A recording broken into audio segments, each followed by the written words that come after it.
হচ্ছে জাতির মুক্তির রক্ষা কবচ। আজকে 31 দফা নিয়ে অনেককে যদি আমরা প্রশ্ন করি, উত্তর দেওয়াটা অনেকের জন্য কঠিন হবে। কেন? এমনটা হওয়ার কথা নয়। আপনি যদি প্রকৃত বিএনপির কর্মী হন, শহীদ রাষ্ট্রপতি জিয়াউর রহমানের রেখে যাওয়া 19 দফা আমাদের কুটস্থ মুখস্থ থাকার কথা।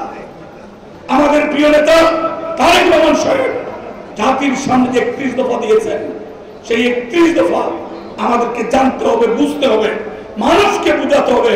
এই 31 দফাই হচ্ছে জাতির মুক্তির রক্ষা কবচ।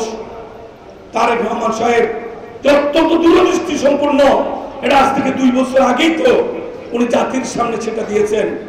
আজকে সংস্কার হচ্ছে, মিটিং হচ্ছে, আলোচনা হচ্ছে, ঘুরে ফিরে সারমর্ম একটাই, তারেক রহমান 2 বছর আগে জাতির সামনে তা দিয়েছেন, সেটাই ঘুরে ফিরে আজকে এই সংস্কার কমিশন জাতির সামনে তুলে ধরছেন।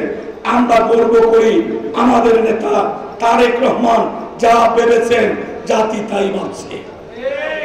অতএব তারেক রহমান সাহেব যেটা বলেছেন, অন্যায় দুর্নীতি, মানুষকে কষ্ট দেওয়া আর বিএনপির রাজনীতি একসঙ্গে করা যাবে না। যারা খারাপ মানুষ তারা বিএনপি করতে পারবেন না, যারা দুষ্ট মানুষ তারা বিএনপি করতে পারবেন না, যারা আওয়ামী লীগকে পুনর্বাসনের চেষ্টা করছেন। এলএমই সার্টিফাইড বিশ্বসেরা কপারে তৈরি ওয়ালটন কেবলস, যা আপনার স্থাপনাকে রাখবে সব সময় নিরাপদ। খেয়াল রাখবেন, আপনি, আমি, আমরা সবাই দলের কর্মী। যদি আমাদের দোষ প্রমাণিত হয়, দুঃখজনক হলো সত্য, দল আমাদের সাথে সম্পর্ক কোনোভাবে রাখবে না।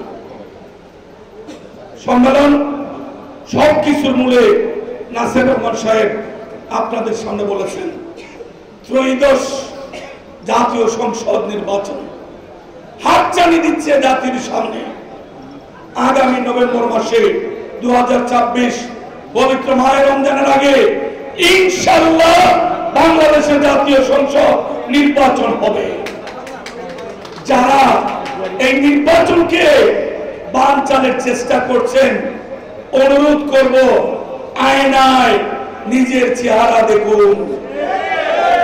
বেগম খালেদা জিয়া ঘোষণা দিয়েছিলেন, এরশাদের অধীনে যারা নির্বাচনে যাবে তারা জাতীয় বেঈমান বলে চিহ্নিত হবে। সেই দিন এরশাদের সমস্ত কুকর্মকে, রক্তকে যারা বৈধতা দিয়েছিলেন, তারাও তো কেউ কেউ বলেন বাংলাদেশে নাকি নির্বাচন হবে না। এটা বড় দুঃখজনক, এটা কষ্টের, এটা লজ্জার। যে জাতি গণতন্ত্রের জন্য লড়াই করেছে, যে জাতি নিজের অধিকারের জন্য বুক পেতে দিয়েছে, সেই জাতিকে কেউ কোনোদিন রুখতে পারেনি। দেশি বিদেশি কোনো ষড়যন্ত্র সেই জাতিকে রুখতে পারবে না ইনশাআল্লাহ। সেই জন্য তারেক রহমান সাহেব আমাদেরকে বারবার বলছেন, যান মানুষের সঙ্গে থাকুন, মানুষকে সঙ্গে রাখুন। আল্লাহর রহমতে মানুষের ভালোবাসা যদি বিএনপির সঙ্গে থাকে, দেশি বিদেশের কোন চক্রান্ত বিএনপিকে রুখতে পারবে না ইনশাআল্লাহ।